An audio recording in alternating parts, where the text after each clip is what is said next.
Magandang balita para sa ating mga nakatatanda.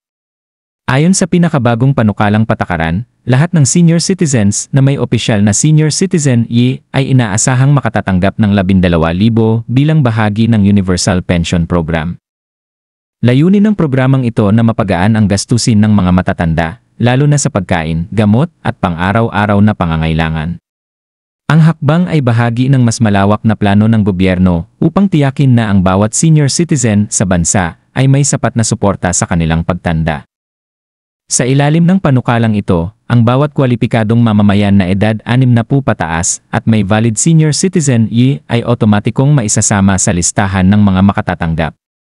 Ang 12,000 na ayuda ay maaaring ibigay isang beses kada taon o bahagi-bahagi bawat quarter, depende sa magiging implementasyon ng programa.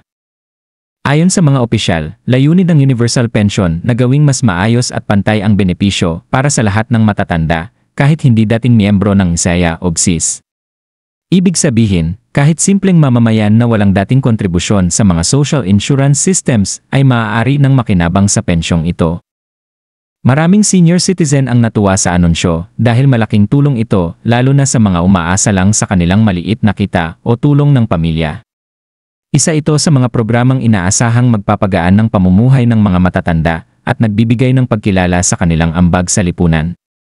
Gayunman, nilinaw ng mga tagapamahala ng programa na kasalukuyan pa itong tinutalakay at inaayos ang mga detalye ng pagpapatupad. Kabilang dito ang petsa ng pagsisimula, paraan ng aplikasyon, at proseso ng pamimigay.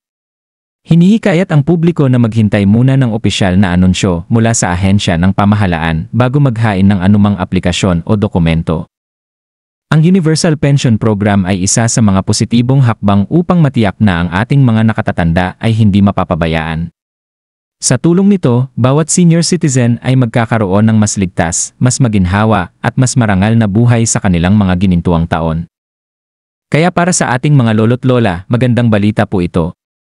Maging handa na lamang sa mga susunod na opisyal na abiso mula sa pamahalaan tungkol sa petsa ng implementasyon at paraan ng pagtanggap ng 12,000 benepisyo.